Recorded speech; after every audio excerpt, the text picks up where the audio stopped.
अफवाज नादा मोहम्मद हुसैन साहब मौजूद हैं, तर्जुमान है तहरीक तहफ़्फ़ुज़ आइन पाकिस्तान। सर आप रात भी यहाँ पे पहुँचे, महमूद चकज़ई साहब भी यहाँ पर आए, तो क्या कहेंगे? इस्लामाबाद में बैठे हैं, कोई यहाँ पे शेल्टर नहीं है और ये लड़कों ने पकड़ा है इस वक्त इस्लामाबाद की इंतज़ामिया की, क्या कहेंगे बेइसी के हवाले से? देखिए, पहले तो हम इस्लामाबाद की इंतज़ामिया की बेइसी की पुरज़ोर शदीद अल्फाज में मज़म्मत करते हैं। कल हमारी प्रेस कॉन्फ्रेंस थी, उसमें भी हमने इस इशू को उजागर किया था। देखिए, जिस तरह मेरी बहन ने कहा, ये मसला आज या कल का नहीं है, ये अपनी एक तारीख रखती है कि 76 साल से हम ये समझते हैं कि पाकिस्तान के महकूम और मजलूम कौमियतों का जो हक़ की हुक्मरानी है और हक़ की हाकिमियत है उसको तस्लीम नहीं किया गया, उनके वसाइल पे कब्ज़ा किया गया, उनके वसाइल को बेदर्दी से लूटा गया, उनके मसखशुदा लाशें बरामद हुई, जेनोसाइड हुआ बलोचों का इस मुल्क के अंदर। तो ये वो बेचारे वो लोग हैं जिनका कोई, किसी का बाप मिसिंग है, किसी की माँ मिसिंग है, किसी की बहन मिसिंग है, किसी का भाई मिसिंग है। तो तहरीक तहफ़्फ़ुज़ आइन पाकिस्तान इस बुनियाद पे खड़ी है कि हमने पाकिस्तान के हर मजलूम के साथ जालिम के खिलाफ, जालिम के सामने खड़ा होना है। कल अलामा राजा नासिर अब्बास साहब भी यहाँ तशरीफ़ लाए थे, वो भी इनके साथ इस बारिश में बैठे थे। महमूद खान चकज़ई साहब भी आए थे, हम भी मौजूद थे, तहरीक इंसाफ के लोग भी मौजूद थे। आज भी हमने सबको दावत दी है कि इस आप जो भी आपके तवस्सुत से हमें सुन रहा है, तो पाकिस्तान के सारे शहरियों को मैं मुखातिब कर रहा हूँ और बिलखुसूस इस्लामाबाद के लोगों को कि आए और इन बलोच माओ बहनों का साथ दे।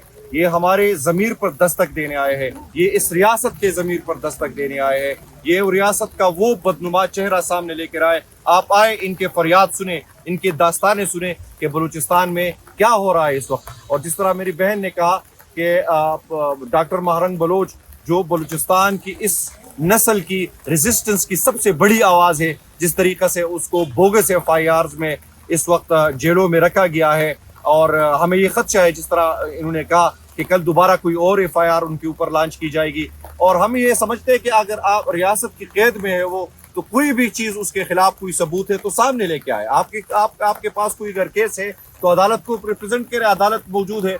लेकिन ये तरीक़ाकार रियासत का, ये अंग्रेज़ के ज़माने से ये ग़ुलामी की वो सारी चीज़ें फॉलो करते आ रहे हैं कि एक FIR से दूसरे FIR, एक ताड़ने से दूसरे ताड़ने, तीसरे चौथे ताड़ने, ये सब एक हरासा करने की इनकी टैक्टिक्स है जो एक सदी पुरानी है। हम कहते हैं कि हमारा मुल्क आज़ाद हुआ है, लेकिन ये बदकिस्मती है हमारी कि इस आज़ाद मुल्क में जो 100 कार्ड हम आज़ादी ले रहे हैं, जिसको मैं आज़ाद नहीं, क्योंकि अगर पाकिस्तान आज़ाद होता तो आज मेरी माई बहनें इस तरह इस बारिश, भीगती बारिश में यहाँ पे बैठी अपने जिगर गोशों के, और ये भी कि इनको ये भी पता नहीं है कि हमारे जिसका बाप मिसिंग है, जिसका भाई मिसिंग है, जिसका बेटा मिसिंग है, कि वो जिंदा भी है कि मुर्दा, ये तक रियासत नहीं बता रही। तो मेरे ख्याल में इससे बड़ा जुल्म हो ही नहीं सकता। अभी हम मुहर्रम के उस मुबारक और एक मुक़द्दस महीने से गुजरे, जिसका दर्स यही है कि हमने हर वक्त के यजीद के सामने खड़ा होना है। आज का यजीद पाकिस्तान की यही रियासत है और इसकी वो रियासती पॉलिसियाँ हैं